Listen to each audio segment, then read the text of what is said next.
Good morning India.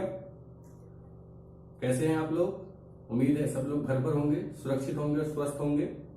आज जो है हम लोग ज्योग्राफी का एक बेसिक चैप्टर करने वाले हैं, जिससे आपको जो है सभी एग्जाम में काफी बार क्वेश्चन देखने को मिलते हैं। ठीक है, तो आज के बाद इससे रिलेटेड जितने भी क्वेश्चन होंगे वो आपके लिए इजी हो जाएंगे, कोई दिक्कत नहीं होगी। तो आइए शुरू करते हैं। आपको बस कुछ चीजें याद रखनी है कि जो भी छोटी छोटी चीजें हैं वो आपको खुद से ही करनी होंगी। जैसे कि भारत में वर्तमान समय में जो भी 28 राज्य और 8 यूटीज हैं, केंद्र शासित प्रदेश हैं, उनकी कैपिटल क्या है, अगर आपको याद नहीं है तो वो याद करनी है। और दूसरा, उनकी लोकेशन भी याद करनी है, क्योंकि छोटे एग्जामों में क्वेश्चन डायरेक्ट पूछ लेते हैं, लेकिन जो बड़े एग्जाम हैं उसमें क्वेश्चन हमेशा लोकेशन के ऊपर आते हैं। तो आपको जो है इस बात का विशेष ध्यान रखना है। ना सिर्फ उसकी राजधानी याद करनी है, बल्कि उसको लोकेशन के साथ आपको जो है याद करना है। ठीक है, जितनी ज्यादा हो उतनी आप मैपिंग करिएगा। जितनी आप मैपिंग करोगे उतना ही ये सब्जेक्ट आपको इजी लगेगा, अच्छे से समझ में आएगा। तो आइए शुरू करते हैं। भारत का परिचय, किसी भी देश का परिचय जो है दो तरीके से दिया जा सकता है। एक होता है एस्ट्रोनॉमिकल लोकेशन, एक होता है ज्योग्राफिकल लोकेशन। ठीक है, एस्ट्रोनॉमिकल मतलब हो गया हमारी खगोलीय स्थिति और ज्योग्राफिकल का मतलब हो गया हमारी भौगोलिक स्थिति। जो एस्ट्रोनॉमिकल लोकेशन होती है उसमें हम लॉन्गिट्यूड और लैटिट्यूड्स एक्सपेंशन को देखते हैं, जबकि जो हमारी ज्योग्राफिकल लोकेशन होती है उसमें हम पड़ोसी देश, पड़ोसी सागर, महासागर, इन सब की स्थिति को देखते हैं। ठीक है, तो हम भारत के विषय में आज चर्चा करेंगे। सबसे पहले हम देखेंगे भारत की खगोलीय स्थिति को। खगोलीय स्थिति, मैंने आपको बताया है खगोलीय स्थिति में हम लोग देखते हैं अक्षांशीय और देशांतरीय विस्तार को।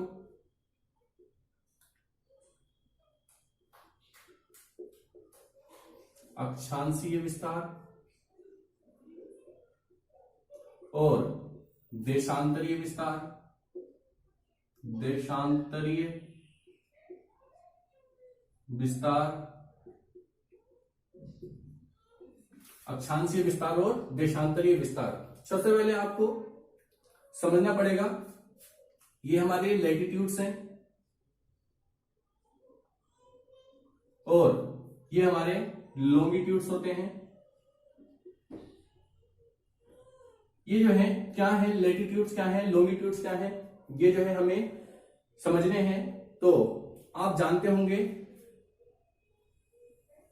ग्लोब, ग्लोब के बारे में आपने सुना होगा।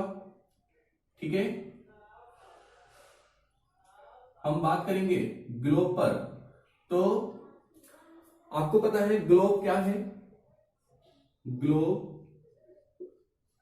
ग्लोब, ठीक है, ग्लोब क्या होता है?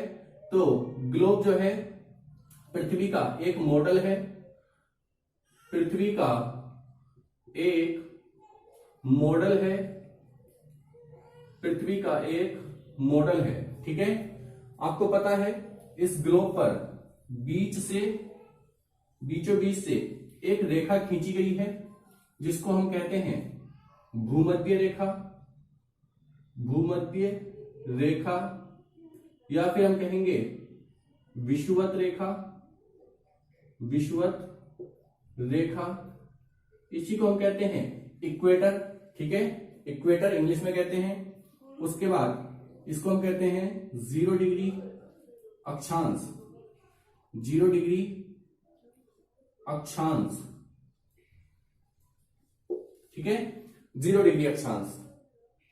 उसके बाद तो अक्षांश क्या होती हैं आपको याद रखना है। लैटिट्यूड्स क्या है?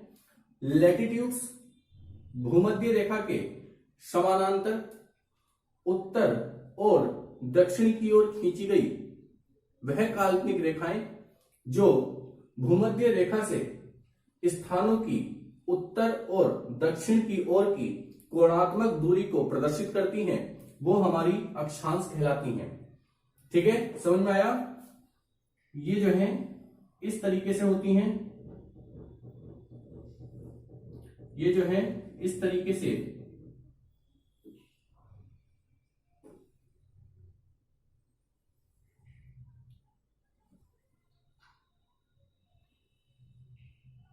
खींची गई हैं। ठीक है, इनके बीच की दूरी सभी जगह पे समान होती है, यहां पे जो है कम ज्यादा हो सकती है, लेकिन आपको याद रखना है कि जो अक्षांश है उनके बीच की दूरी सदैव समान होती है। मैं लिख देता हूं यहां पे, बीच की दूरी सदैव समान होती है, अर्थात जो दूरी 1 डिग्री और 2 डिग्री के बीच में है वही 80 डिग्री और 81 डिग्री के बीच में होगी। इस तरीके से आपको याद रखना है। यहां हमारे आपको पता है ध्रुव होते हैं, पोल्स हैं, ध्रुव, ये हमारा उत्तरी ध्रुव है और एक ध्रुव हमारा यहां पे है, ये हमारा दक्षिणी ध्रुव है। ठीक है, जो भूमध्य रेखा है वो पूरी पृथ्वी को 2 गोलार्ध में, 2 हेमिस्फीयर में डिवाइड करती है। इसको हम कहते हैं उत्तरी गोलार्ध,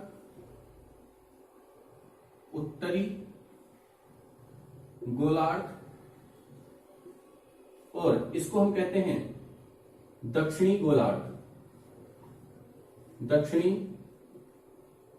गोलार्ध। ठीक है, भूमध्य रेखा के दक्षिण में अर्थात 0 डिग्री से जब दक्षिण की ओर चलेंगे तो दक्षिणी गोलार्ध, और 0 डिग्री से उत्तर की ओर चलेंगे तो उत्तरी गोलार्ध। ठीक है, उसके बाद दो अक्षांश के बीच में स्थित क्षेत्र को हम कटिबंध कहते हैं, अर्थात जोन कहते हैं, इसको हम जोन कहते हैं। तो ये बात क्लियर होगी। अक्षांश किसे कहते हैं ये बात आपको समझ में आ रही होगी। ये हमारी भूमध्य रेखा है, इसके पैरेलल कुछ लाइन खींची गई हैं। ठीक है, उत्तर से दक्षिण की ओर कुछ काल्पनिक रेखाएं खींची गई हैं जो किसी भी स्थान की भूमध्य रेखा से उत्तर से दक्षिण की ओर कोणात्मक दूरी को प्रदर्शित करती हैं। अर्थात जो अक्षांश हैं वो क्या दिखाती हैं, किसी भी स्थान की कोणात्मक दूरी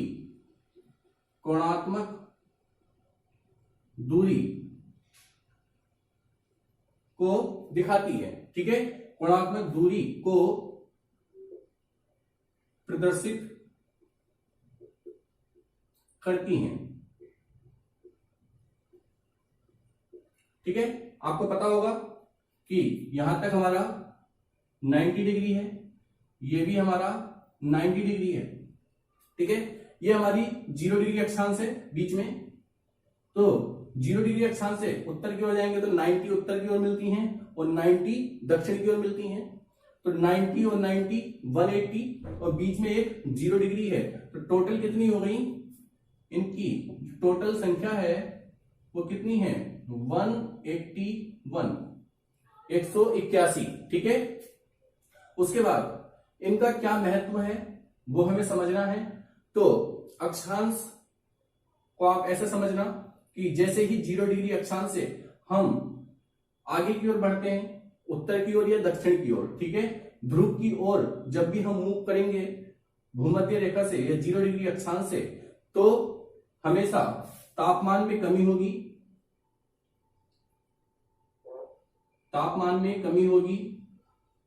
तापमान में कमी। ये जो एरो है जो नीचे वो है इसका मतलब है कमी। उसके बाद जैव विविधता में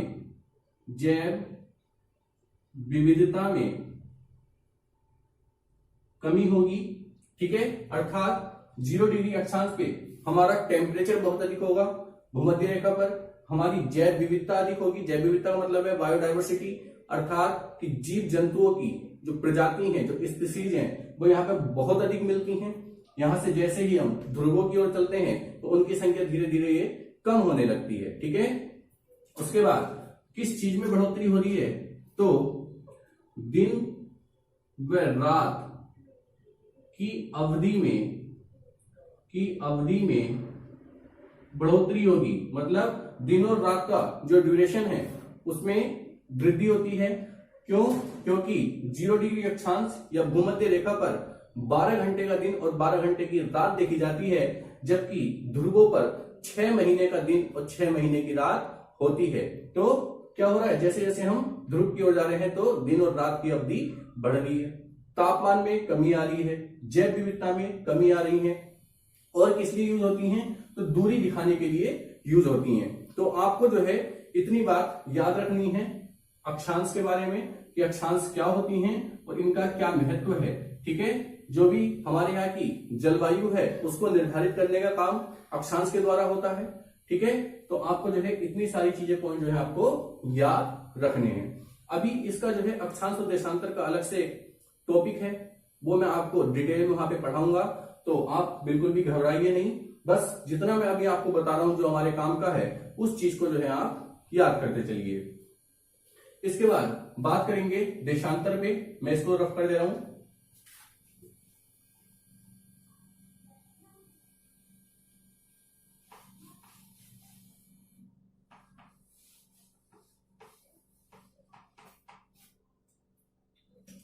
देशांतर की बात करें तो फिर से हम एक ग्लोब बनाएंगे।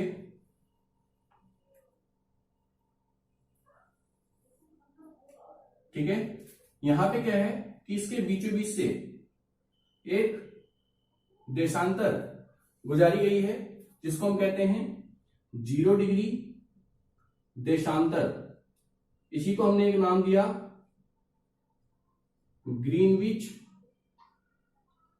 ग्रीनविच रेखा। ठीक है, इंटरनेशनल टाइमलाइन, तो ये जो है इंटरनेशनल टाइमलाइन है। आपको याद रखना है कि ये लंदन के ग्रीनविच नामक स्थान से होकर गुजरती है, इसलिए इसको ग्रीनविच रेखा के नाम से जाना जाता है। तो इसका जो है एक मॉडल आपको और देखना है कि अगर हम पृथ्वी को ओपन कर दें, इस तरीके से खोल लें, और ये हमारी बीच में 0 डिग्री देशांतर है। ठीक है, 0 डिग्री देशांतर है, तो इसके इधर वाला भाग ये कहलाता है पूर्वी गोलार्ध, और ये कहलाता है पश्चिमी गोलार्ध। ठीक है, पश्चिमी गोलार्ध। तो ये हमारा ईस्ट वाला हो गया और ये हमारा वेस्ट वाला हो गया। तो आपको याद रखना है कि ईस्ट की तरफ कितनी होती है टोटल, ये 180 होती हैं, और ऐसे ही जब पश्चिम की ओर जाओगे तो यहां पे भी आपको 180 देखने को मिलेंगी। ठीक है, और ये दिखाती क्या है, तो ये समय का निर्धारण करती हैं, ये समय को निर्धारित करती हैं, समय का निर्धारण। तो आपको याद रखना है कैसे कि 1 डिग्री देशांतर बराबर 4 मिनट, अर्थात 15 डिग्री देशांतर बराबर 1 घंटा या फिर 60 मिनट। इतनी बात आपको समझ में आ गई। ठीक है, तो अब यहां से अगर आप चलोगे तो 180 डिग्री तक टोटल 12 घंटा हो जाएगा, और ये होते हैं प्लस के। जैसे ही आप पूर्व की ओर चलते हैं तो टाइम बढ़ता है, और जैसे ही आप पश्चिम की ओर चलते हैं तो टाइम घटता है। 12 घंटा माइनस हो जाएगा 180 तक, टोटल जो है हमारे 24 घंटे हो गए। ठीक है, तो होता क्या है कि जैसे 0 डिग्री अक्षांश पे, 0 डिग्री देशांतर पे अगर 12 बजे हैं, तो ऐसे ही जो हमारा 15 डिग्री देशांतर है, 15 डिग्री पूर्वी देशांतर पे यहां पे हमारा जो टाइम हो रहा होगा वो 1 बज रहा होगा, जबकि 15 डिग्री पश्चिमी देशांतर पे जो हमारा टाइम है वो 11 बज रहे होंगे। ठीक है, तो इधर को जाएंगे तो प्लस होता है, इधर को जाएंगे तो माइनस होता है। तो इधर 12 घंटे प्लस और एक आदमी इधर गया तो उसको 12 घंटे माइनस हो गया। ठीक है, तो जैसे ही हम पूर्वी देशांतर को पार करते हैं, 180 पूर्वी देशांतर को पार करके पश्चिमी देशांतर में एंट्री करते हैं, मतलब पश्चिमी गोलार्ध में एंट्री करते हैं, वैसे ही हमें एक दिन का फायदा हो जाता है। और जैसे ही पश्चिमी गोलार्ध को पार करके पूर्वी गोलार्ध में आते हैं तो हमें एक दिन का नुकसान हो जाता है। ठीक है, इस बात को डिटेल में समझेंगे इस चैप्टर में जब हम स्पेशल इसको पढ़ा जाएगा, अभी बस इतना ही समझना है। तो आपको याद रखना है कि जो देशांतर होती हैं वो जो रेखाएं हैं वो नॉर्थ पोल से साउथ पोल को जोड़ती हैं, नॉर्थ पोल से साउथ पोल को कनेक्ट करती हैं। ठीक है, ये हमारी जो है देशांतर हैं, इनकी टोटल संख्या कितनी हो गई? ठीक है, तो 180 ए बीच में 0, लेकिन आपको याद रखना है कि ये मैंने आपको खोल के दिखाया है, तो ये 180 ये वाला और ये वाला दोनों रेखाएं एक हैं, मिली हुई हैं। ठीक है, तो आपको करना क्या है, सबको जोड़ के -1 कर देना, क्योंकि ये रेखाएं जो मैंने 2 बार दिखाई है, 180 यहाँ पे भी लिखा है, यहाँ पे भी, जबकि ये दोनों आपस में मिली हुई है। ठीक है, तो इनकी जो संख्या है टोटल वो 360 होती है। तो इतनी बात आपको समझ में आ गई होगी। ठीक है, भारत की क्या स्थिति है वो मैं आपको इसके बाद समझाता हूं कि भारत का अक्षांश और देशांतरीय विस्तार कितना है। तो आप जो है इसको तब तक नोट करो, इसके बाद मैं आगे आपको जो है बताता हूं इसको रख करके। ठीक है, तो आप लोगों ने नोट कर लिया होगा। अब जो है हम बात करते हैं भारत के अक्षांशीय और देशांतरीय विस्तार की। तो भारत का मुख्य भूमि पर जो सबसे दक्षिणी बिंदु है वो है हमारा कन्याकुमारी, वो है हमारा कन्याकुमारी। ठीक है, और इसका जो अक्षांश है वो है 8 डिग्री 4 मिनट उत्तरी अक्षांश, उत्तरी अक्षांश। ठीक है, उत्तरी का मतलब आप समझ रहे होंगे भूमध्य रेखा के ऊपर उत्तर में 8 डिग्री पे। ठीक है, उसके बाद जो हमारा सबसे उत्तरी बिंदु है वो है इंद्राकोल,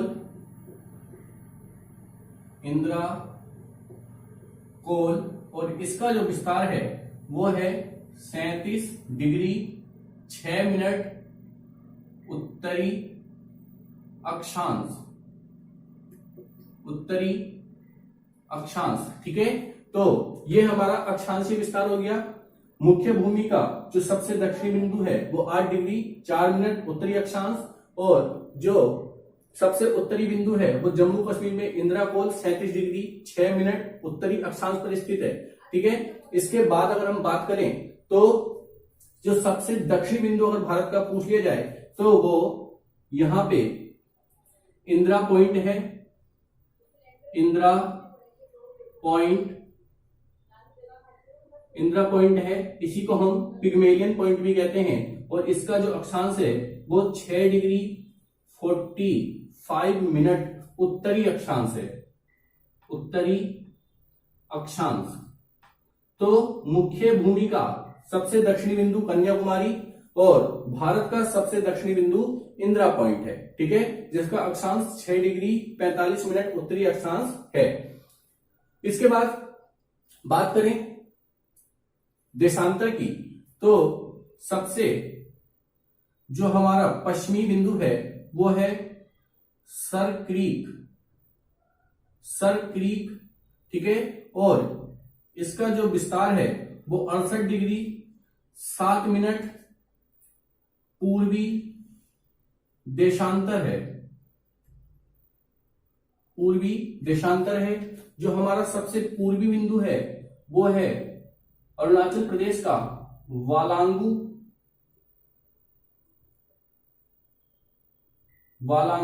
ठीक है, और इसका जो विस्तार है वो है 97 डिग्री 25 मिनट पूर्वी देशांतर।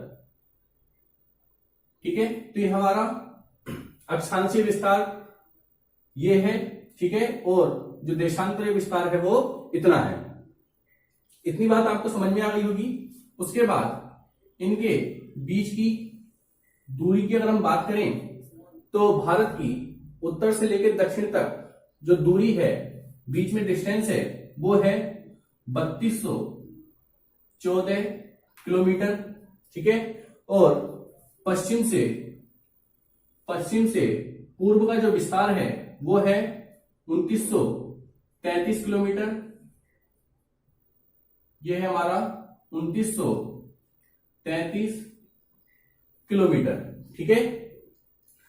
अगर आप देखोगे तो इनके बीच में डिस्टेंस कितना है, जो हमारे अक्षांश है 37 डिग्री 6 मिनट में से अगर 8 डिग्री 4 मिनट घटा दूं तो टोटल एक्सपेंशन निकल के आएगा हमारा 29 डिग्री 2 मिनट। और अगर 97 डिग्री 25 मिनट में से 68 डिग्री 7 मिनट देशांतर को घटा दूं तो देशांतरीय जो हमारा एक्सपेंशन है वो आएगा 29 डिग्री 18 मिनट। तो आप देख रहे होंगे देशांतरीय विस्तार ज्यादा है, अक्षांशीय विस्तार कम है, लेकिन फिर भी जो हमारी बीच में डिस्टेंस है वो अक्षांशों के बीच में ज्यादा है और देशांतर के बीच में कम है। इसका क्या रीजन है, ये क्वेश्चन पूछा गया है। तो आपको पता है, मैंने आपको बताया है कि ग्लोब पर जो हमारी देशांतर हैं उनमें क्या होता है कि भूमध्य रेखा पर उनके बीच की दूरी सर्वाधिक होती है। जैसे हमारी देशांतर है तो इनकी दूरी भूमध्य रेखा पर सर्वाधिक होगी, तो जैसे जैसे ये ध्रुवों की ओर जाती हैं इनके बीच की दूरी कम होती जाती है। ध्रुवों पर जाते जाते इनके बीच की दूरी कम हो जाएगी इस तरीके से। ठीक है। तो यहां पे डिस्टेंस ज्यादा दिखाई देगा।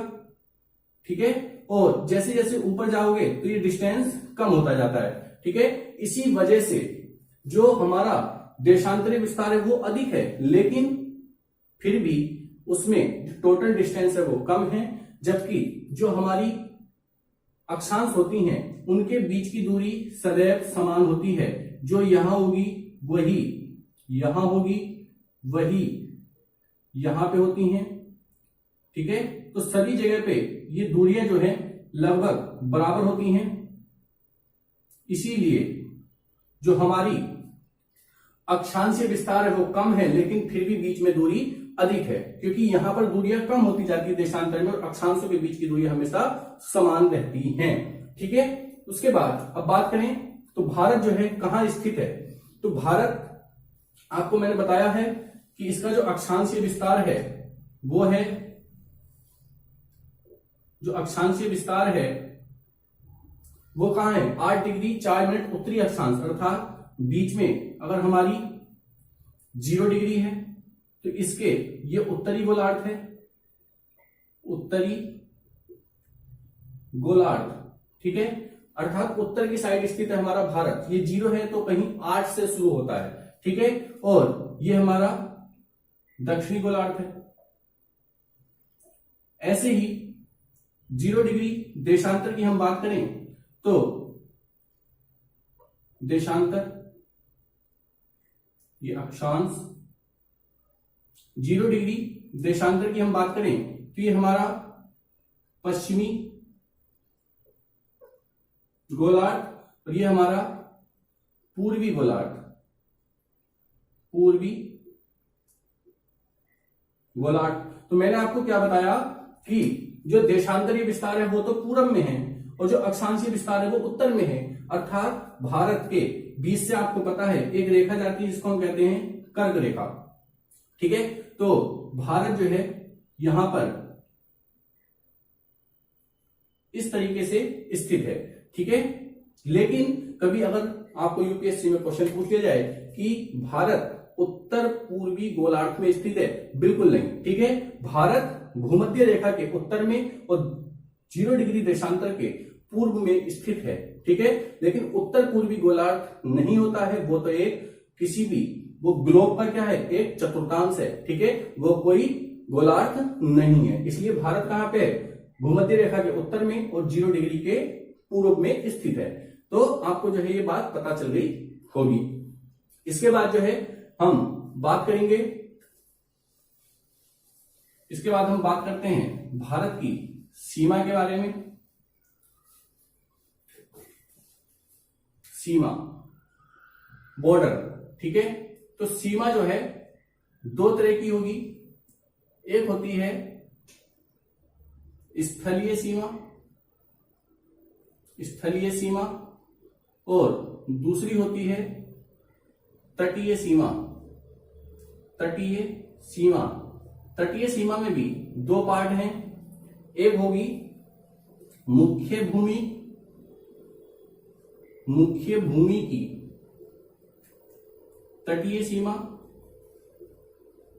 और दूसरी होती है द्वीपों की, द्वीपों की तटीय सीमा। ठीक है, तो कितनी है हमारी जो स्थलीय सीमा है वो 15,200 किलोमीटर है। स्थलीय सीमा का मतलब हो गया यहां गुजरात से पूरा जम्मू कश्मीर और इधर हमारा जितना भी उत्तराखंड वगैरह, यूपी वगैरह जितना भी हमारा बॉर्डर बनता है, अरुणाचल प्रदेश, इधर पूरे जितने भी देश हैं जो स्थल से गिरे हैं। ठीक है, वो है हमारी 15,200 किलोमीटर। मुख्य भूमि की तटीय सीमा अर्थात यहां गुजरात से लेके और इधर पश्चिम बंगाल तक की जो है ये है हमारी 6100 किलोमीटर। ठीक है, और द्वीपों की कितनी है तो हमारी टोटल है 75,16.6 किलोमीटर।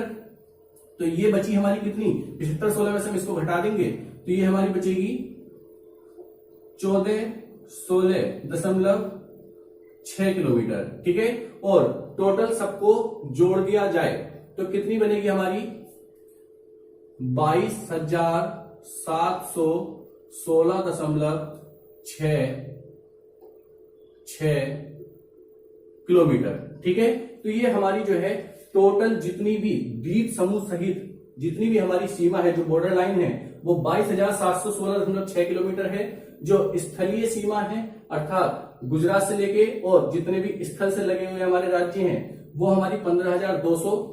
मुख्य भूमि की तटीय सीमा जो है वो गुजरात से लेके और पश्चिम बंगाल तक टोटल कितने राज्य हैं, 9 राज्य आपको पता होने चाहिए, वो 6100 किलोमीटर। और द्वीप समूह अर्थात अंडमान निकोबार और लक्षद्वीप को भी मिला लिए जाए तो इनकी है 1416.6 किलोमीटर। तो इस तरीके से ये हमारी तटीय सीमा है। आइए देखते हैं तटीय सीमा से लगे हुए राज्य की भी बात कर लेते हैं यहीं पे। तो सबसे पहले है हमारा गुजरात पहले नंबर पे। ठीक है, उसके बाद है महाराष्ट्र दूसरा, उसके बाद है गोवा 3, उसके बाद है कर्नाटक 4 नंबर, केरल, ठीक है, ये जो है हमारा हो गया 5 नंबर। उसके बाद तमिलनाडु 6, आंध्र प्रदेश 7, उसके बाद उड़ीसा 8 और वेस्ट बंगाल 9। ये हमारे 9 राज्य हैं जो तटीय सीमा से लगे हुए हैं। और इसमें भी जो सबसे अधिक सीमा बनाता है वो गुजरात द्वारा बनाई जाती है। सर्वाधिक सीमा गुजरात के द्वारा बनाई जाती है। ठीक है, इतनी बात आपको समझ में आ गई होगी। इसके बाद हम आगे बात करते हैं, यहां तक इसको नोट करिए। तो अब जो है आगे देखते हैं। आपको मैंने भारत का देशांतरीय विस्तार बताया था जो था हमारा 68 डिग्री 7 मिनट से लेके 97 डिग्री 25 मिनट पूर्वी देशांतर। ठीक है, तो इन दोनों के बीच में अगर आप डिस्टेंस हमने देखा था तो वो लगभग आया था 29 डिग्री 18 मिनट। लगभग आप इसको अगर 30 डिग्री मान लें और आपको पता है कि 1 डिग्री बराबर 4 मिनट का अंतर, 15 डिग्री बराबर 1 घंटे का अंतर, तो 30 डिग्री बराबर 2 घंटे का अंतर आता है।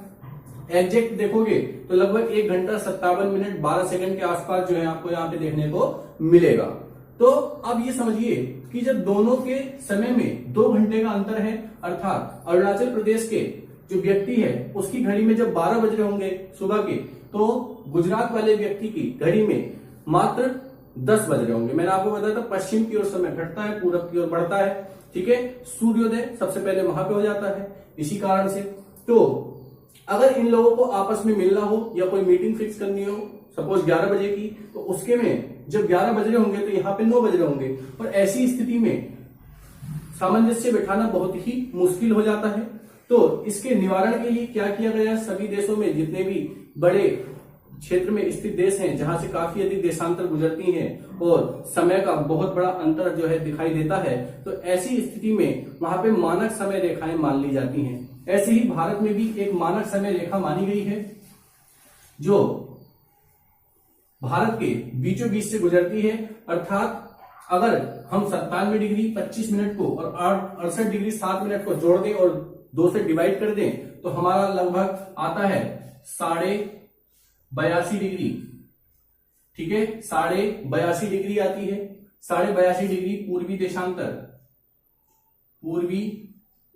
देशांतर। ठीक है, ये इन दोनों के एकदम बीच से होकर गुजरने वाली रेखा है। कहां से होकर गुजरती है, तो इलाहाबाद के नैनी से होकर ये पास होती है। ठीक है, ये क्वेश्चन भी पूछा गया है, उत्तर प्रदेश के इलाहाबाद के नैनी के पास से होकर ये गुजरती है। ये मानक समय रेखा मानी गई है, अर्थात यहाँ पे 12 और यहाँ पे 10 थे, दोनों को ना मानकर यहाँ पे 11 मान लिया गया है। ठीक है, और इसी के हिसाब से अरुणाचल प्रदेश का व्यक्ति भी और इसी के हिसाब से गुजरात का व्यक्ति भी अपने समय को निर्धारित करता है। तो ये भी क्वेश्चन बनता है कि ये कितने राज्यों से होकर गुजरती है। तो आपको याद रखना है, इसमें सबसे पहले जो हमारा राज्य है वो है यूपी, एमपी। ठीक है, उसके बाद आंध्र प्रदेश, उड़ीसा, रुक जाओ लाइन से लिखते हैं, यूपी, एमपी, छत्तीसगढ़, उड़ीसा और आंध्र प्रदेश। ये जो है 5 राज्यों से होकर गुजरती है, यूपी, एमपी, छत्तीसगढ़, उड़ीसा और आंध्र प्रदेश। तो इनका जो है आप नाम याद रखना। ठीक है, क्यों निर्धारित की गई है, क्योंकि समय को सामंजस्य बनाने के लिए सभी को इक्वल समय जो है हमें मिले, इस चीज को देखने के लिए। तो इसके बाद एक और रेखा का आपने नाम सुना होगा जिसको हम कर्क रेखा कहते हैं,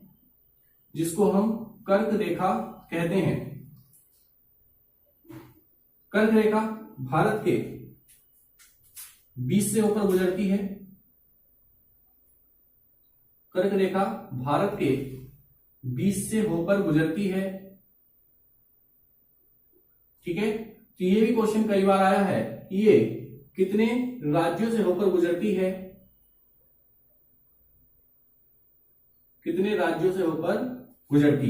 ठीक है, तो इस तरीके से ये हमारी कर्क रेखा है। इसके नीचे का जो जलवायु है वो उष्ण कटिबंध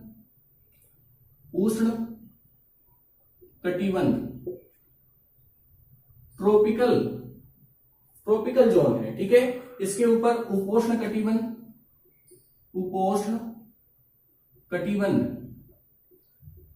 अर्थात सब ट्रॉपिकल जोन है। ट्रॉपिकल का मतलब हो गया जहां पे गर्मी अधिक होती है, सब ट्रॉपिकल का मतलब हो गया यहां से कम लेकिन और जगह से ज्यादा। तो भारत जो है 2 कटिबंध जोन में स्थित है, उष्ण मतलब ट्रॉपिकल और सब ट्रॉपिकल में। ये किस किस से होकर गुजरती है, तो ऐसी जो है सिंपल सी ट्रिक है, आप सभी को पता है कि मित्र पर गमछा झाड़। ठीक है, मित्र पर गमछा झाड़, तो ये क्या है, झारखंड। ठीक है, मिजोरम,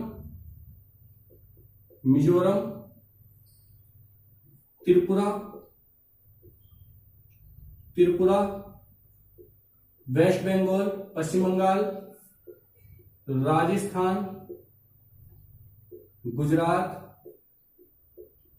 गुजरात, एमपी, मध्य प्रदेश, उसके बाद है छत्तीसगढ़। ठीक है, और झारखंड। तो ये हमारे जो है टोटल 2, 3, 4, 5, 6, 7, 8 स्टेट, ठीक है, 8 राज्यों से होकर गुजरती है। तो ये भी जो है आपको याद रखना है, छोटी छोटी चीजें लेकिन कई बार जो है पूछ ली जाती हैं। अब जो है हम बात करते हैं कि भारत की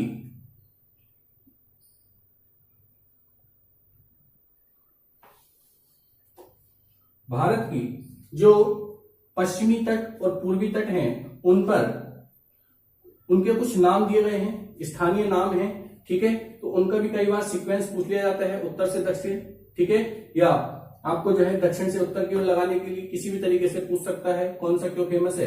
तो ये जो गुजरात वाला हमारा तट है इसको हम कहते हैं, ये जो है यहां तक आपको देखने को मिलता है, इसको हम कहते हैं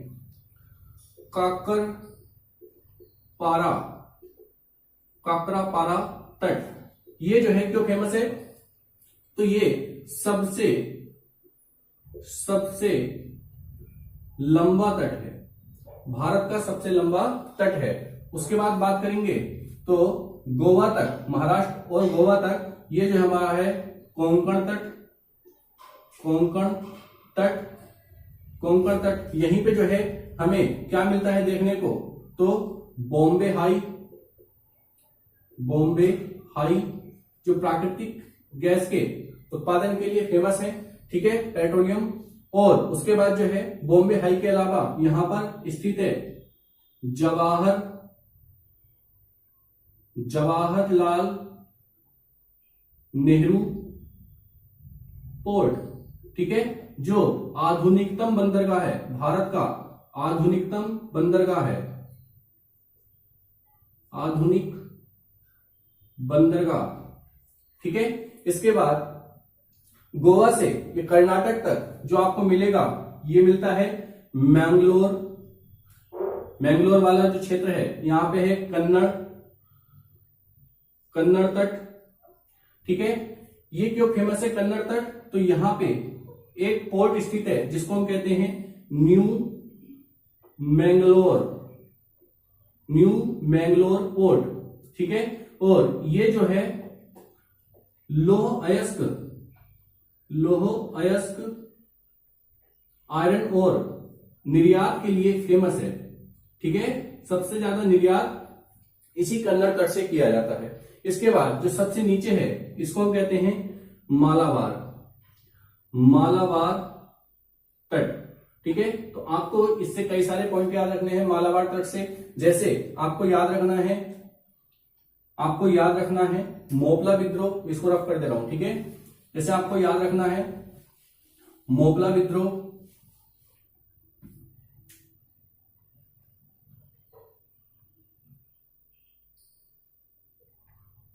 इसमें मोपला विद्रोह हुआ था हिस्ट्री में, ठीक है, वो इसी तट पे था 1921 में। उसके बाद आपको याद रखना है यहां पे लैटेराइट मृदा मिलती है, ठीक है। उसके बाद आपको याद रखना है यहां पर थोरियम मिलता है,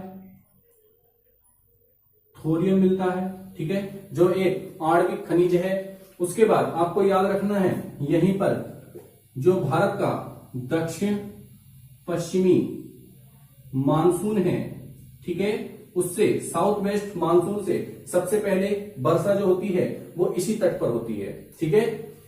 तो आपको जो है इतने पॉइंट इसके बारे में आपको याद रखने हैं। इसके बाद बात करें तो इधर जो है हमारा कोरोमंडल तट है, तमिलनाडु वाला कोरोमंडल तट, ठीक है। कोरोमंडल तट की हम बात करें तो आपको पता होगा एक होता है हमारा साउथ वेस्ट मानसून, एक होता है नॉर्थ ईस्ट मानसून, ठीक है। तो उत्तर पूर्वी मानसून से वर्षा, ठीक है, उत्तर पूर्वी मानसून से मात्र एक ही तट पर वर्षा होती है, इसको हम कहते हैं कोरोमंडल तट, इसको भी आप याद रखना। इसके बाद आंध्र प्रदेश और उड़ीसा में जो है उसको हम कहते हैं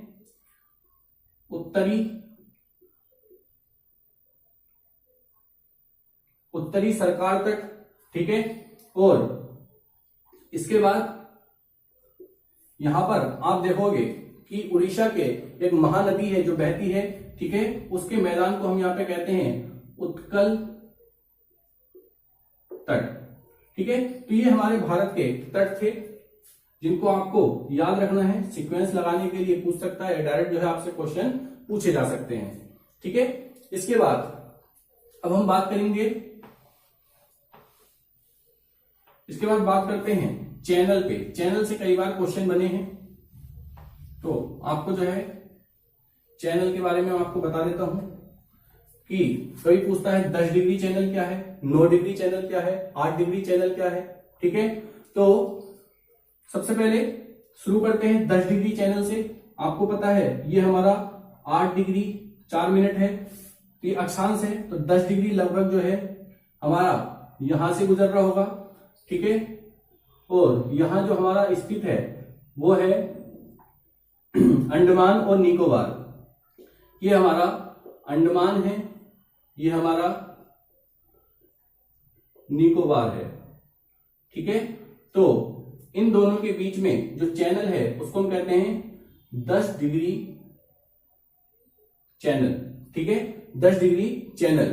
इसके बाद 9 डिग्री चैनल की हम बात करें तो यहां पे हमारा लक्षद्वीप है,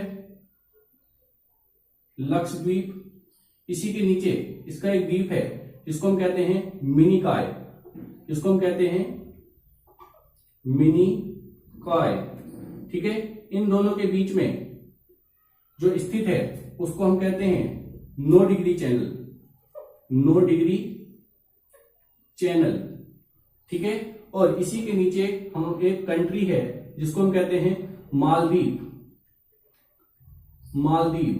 ठीक है, तो यहां से जो है हमारा 8 डिग्री चैनल गुजरता है। ठीक है, अर्थात 8 डिग्री अक्षांश गुजरती है, तो 8 डिग्री चैनल।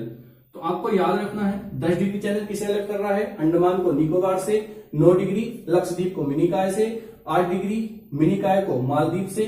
ठीक है, तो आपको जो है ये सारे पॉइंट आपको याद रखने हैं। इसके बाद यहां पर म्यांमार का एक द्वीप स्थित है जिसको कहते हैं कोको द्वीप। ठीक है, और यहां पे अंडमान का एक द्वीप स्थित है, इसको कहते हैं लैंडफॉल द्वीप।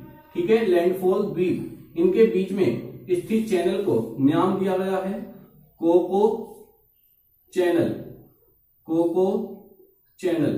ठीक है, इसी तरीके से आपको पता है यहां पे हमारा इंडोनेशिया स्थित है, इसका एक द्वीप है जिसको हम कहते हैं सुमात्रा, सुमात्रा। ठीक है, और सुमात्रा और निकोबार के बीच में जो हमारा चैनल है उसको हम कहते हैं ग्रांड चैनल, ग्रांड चैनल, जो किसको अलग करता है, इंडोनेशिया को अंडमान निकोबार से। ठीक है, या फिर कह सकते हैं किस किस के बीच में है, तो पिग्मेलियन पॉइंट या इंदिरा पॉइंट और इंडोनेशिया के सुमात्रा द्वीप के मध्य स्थित है। तो ये हमारे जितने भी चैनल हैं वो हमने जो है सब देख लिए। इसके बाद मैं आपको बताता हूं जिसमें हमेशा कंफ्यूजन होता है कि आपको पता है कि भारत के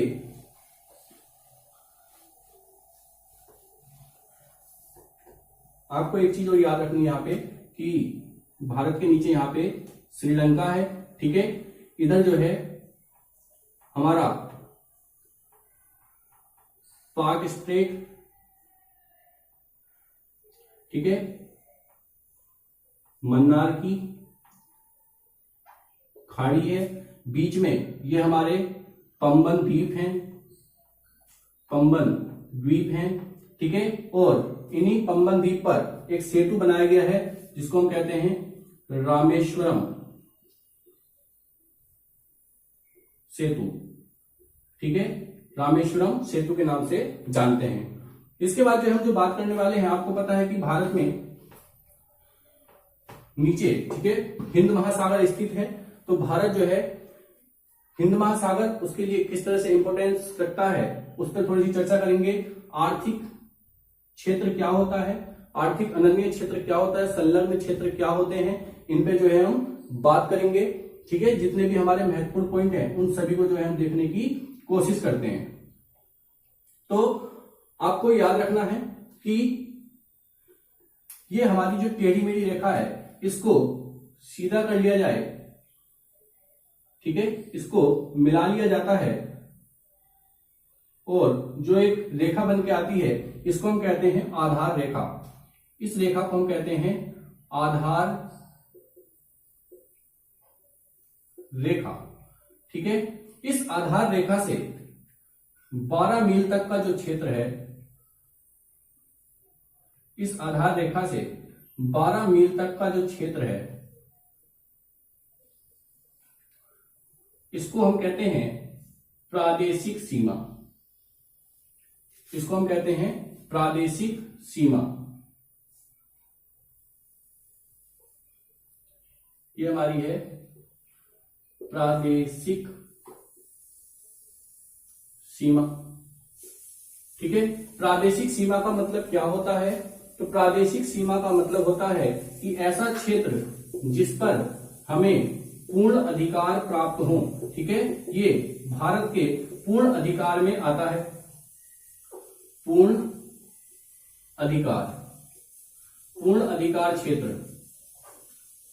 ठीक है, इसके बाद यहां से आधार रेखा से 24 समुद्री मील, आधार रेखा से 24 समुद्री मील का जो क्षेत्र है इसको हम कहते हैं संलग्न क्षेत्र। संलग्न क्षेत्र। आधार रेखा से 24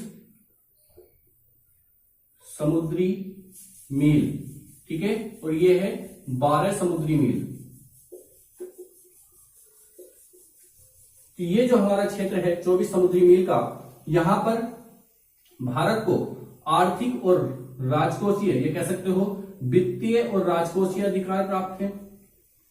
वित्तीय व राजकोषीय अधिकार प्राप्त है।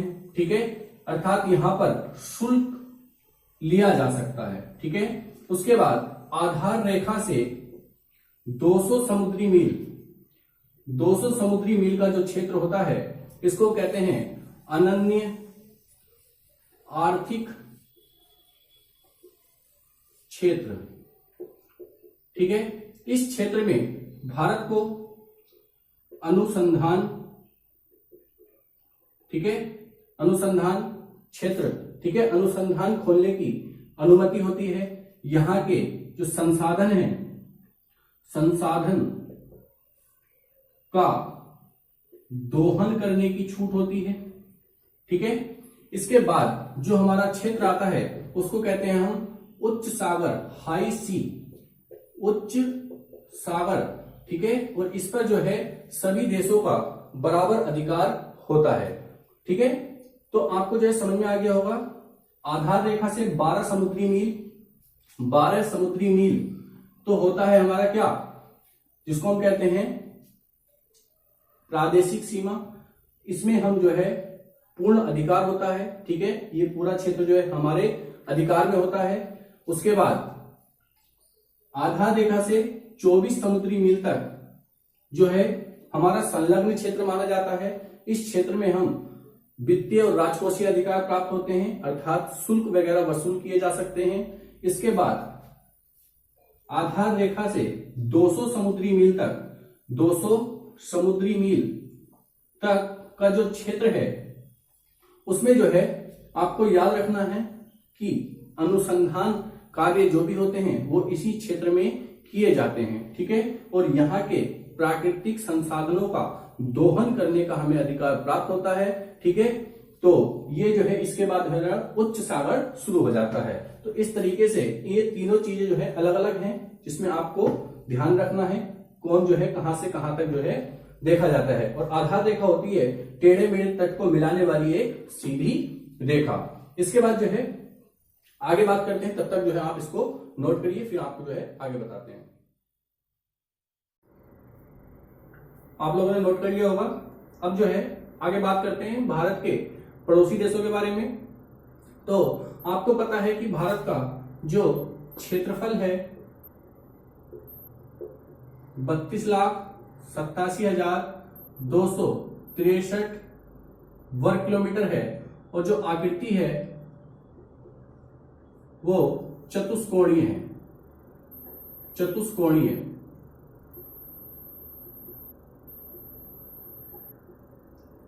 ठीक है, और भारत के जो है बहुत पड़ोसी देश हैं। भारत अपनी विशालता और कई सारी संस्कृति को अपने में समेटे हुए है। इसी वजह से भारत को एक उपमहाद्वीप की संज्ञा दी गई है। भारत के पड़ोसी देश में पाकिस्तान, अफगानिस्तान, चाइना, नेपाल, भूटान, म्यांमार, बांग्लादेश, श्रीलंका, मालदीव, ये सभी आते हैं। आपको जो है कुछ काम खुद से करने मैंने आपको बताया है, जैसे कि आपको जो है ये देखना है कि किस देश के साथ कौन कौन से राज्य लगे हुए हैं, ये आपको खुद से करना है, ठीक है। उसके बाद किसके साथ कितनी सीमा है, ये मैंने आपको यहाँ पे डाटा बता दिया गया है। सबसे अधिक सीमा भारत की किस पड़ोसी देश के साथ लगती है, तो बांग्लादेश है सर्वाधिक सीमा, ठीक है। इसी बांग्लादेश के साथ जो त्रिपुरा के साथ जो सीमा लगती है, बांग्लादेश और त्रिपुरा के बीच में जो सीमा बनती है उसको हम कहते हैं जीरो लाइन, शून्य रेखा, ठीक है। शून्य रेखा क्या है, बॉर्डर है। भारत बांग्लादेश या बांग्लादेश त्रिपुरा के बीच में, भारत और बांग्लादेश के बीच में एक विवादित जो स्थल था वो है 3 बीघा कॉरिडोर, ठीक है। तो आपको याद रखना है 3 बीघा कॉरिडोर विवाद किस देश के बीच में है, तो भारत और बांग्लादेश के बीच में है, ठीक है। इसके अलावा म्यांमार के साथ 1643 मैंने आपको बताया है कि बांग्लादेश के साथ 5 राज्य की सीमा लगती है। इसी प्रकार से नेपाल के साथ 5 राज्य, चीन के साथ 5 राज्य, भूटान 4, म्यांमार के साथ भी 4 राज्य और इधर पाकिस्तान के साथ भी 4 राज्य की सीमा में देखने को मिलती है। तो आपको जो है ये याद रखने हैं। अफगानिस्तान के साथ हमारा एक राज्य जो है सीमा बनाता है, सबसे कम सीमा जो है अफगानिस्तान के साथ लगती है 106 किलोमीटर। तो आपको जो है वो सभी राज्य नोट करने हैं कि किस किस राज्य की सीमा किस पड़ोसी देश के साथ हमारी लगी हुई है। यहां से बहुत बार मैपिंग के क्वेश्चन आए हुए हैं।